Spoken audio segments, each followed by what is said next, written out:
ये रिश्ता क्या कहलाता है कि आज के एपिसोड में हम देखने वाले हैं किस तरह से अबीरा अपनी बेटी मायरा को बचाने के लिए अपनी जान की बाजी लगाते हुए नजर आती है।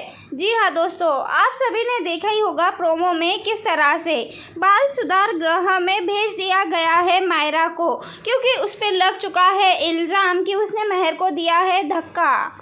अपनी बेटी मायरा को वहां से निकालने के लिए अबीरा अपनी सारी हदें पार करती हुई नजर आने वाली है। यहाँ पे अबीरा जानती है कि उसकी बेटी बेगुनाह है, लेकिन जानबूझ के उसे गुनहगार साबित किया गया है। ऐसे में अबीरा अपनी जी जान लगा देगी अपनी बेटी को बेगुनाह साबित करने में।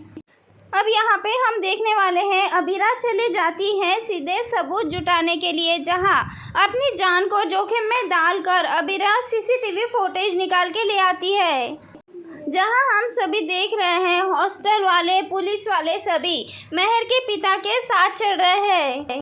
मेहर के पिता मिस्टर मित्तल अपनी बेटी मेहर से बेइंतहा प्यार करते थे। अपनी बेटी की हर गलती पे वो इसी तरह से पर्दा डाल कर रखा करते थे, और मेहर के साथ जो हादसा हो जाता है उसके बाद मिस्टर मित्तल तो पूरी तरह से बौखला जाते हैं और वो अबीरा और अरमान को बर्बाद करने का ठान लेते हैं। और इसीलिए सभी सीसीटीवी फुटेज की जानकारी सबसे छुपाई जा रही है। वहीं सीसीटीवी फुटेज में भी गड़बड़ी कर दी जाती है, लेकिन अबीरा यहाँ पे हार नहीं मानती, बल्कि चोरी छुपे सारे के सारे सीसीटीवी फुटेज निकलवा लेती है और उसी के आधार पे केस फाइल कर देती है, जहां मायरा को बेगुनाह साबित करने की जिम्मेदारी खुद अबीरा ले लेती है। पहले तो वो अरमान से बात करती है। यहाँ पे अरमान तो पूरी तरह से टूट चुका है, क्योंकि अरमान अपनी बेटी मायरा से बेइंतहा प्यार करता है। लेकिन जब उसे पता चलता है कि मायरा पे मेहर के मौत का इल्ज़ाम लग चुका है, तब अरमान टूट के बिखर जाता है। यहाँ पे अरमान पूरी तरह से टूटा होता है, वही पूरी की पूरी फैमिली उसे संभाल रही होती है। वही दूसरी ओर अबीरा अपनी बेटी को बचाने के लिए अपनी पूरी जी जान लगा देती है।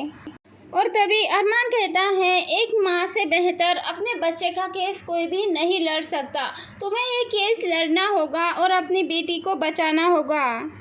यहाँ पे अबीरा अब अपनी बेटी को बचाने में जुट जाती है। अबीरा वो सारे सीसीटीवी फुटेज जमा करती है जो कि अभी उससे छुपाए गए थे। वही दूसरी ओर अबीरा वो सारी रिकॉर्डिंग्स भी जमा करती है जो कि उसी के मोबाइल में रिकॉर्ड की गई थी।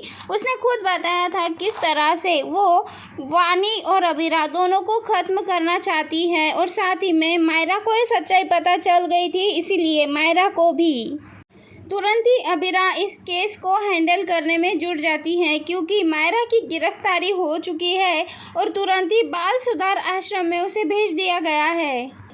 और अबीरा को ये बिल्कुल भी पसंद नहीं कि उसकी बेटी उन सब से दूर रहे। कोर्ट में अबीरा ये साबित कर देती है कि जो कुछ भी हुआ है वो मायरा की उन सब में कोई गलती नहीं है, बल्कि मायरा ने जो कुछ भी किया है वो अपनी सुरक्षा यानी कि सेल्फ डिफेंस के चलते किया है। अबीरा साबित कर देती है कि कोई भी अगर साइको इंसान किसी को मारने की कोशिश करेगा तो कोई भी अपने आप को बचाने के लिए मुमकिन से मुमकिन कोशिश करेगा। और इसी सब से अबीरा के सारे सबूत, सीसीटीवी फुटेज और मेहर का कबूलनामा, ये सब कुछ कोर्ट में पेश कर दिया जाता है। यहाँ पे अबीरा मायरा को बचा लेती है और इसी वजह से मायरा और अबीरा का भरोसा एक बार फिर से वापस आ जाता है।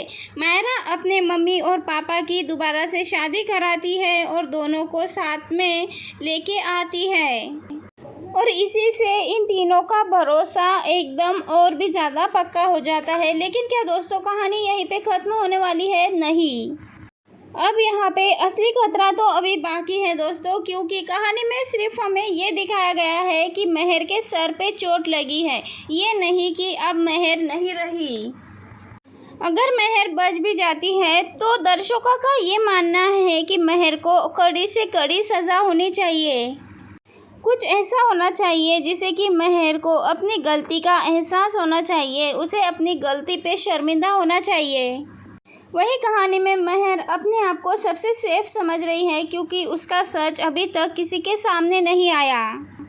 और यही सारी बातें दर्शकों को बहुत ज़्यादा गुस्सा दिला रही है। लेकिन आगे आने वाले एपिसोड में सारी सच्चाई सामने आने वाली है और आगे के एपिसोड में विद्या की पोल भी सबके सामने खुलने वाली है कि मेहर के साथ मिली हुई थी विद्या और उसी ने ही ये सब कुछ किया है। हालांकि ये सब कुछ आखिर कब होने वाला है और कब नहीं, ये सब क्लियर नहीं हुआ है, लेकिन आगे आने वाले एपिसोड में हमें ये सब कुछ देखने को मिलेगा।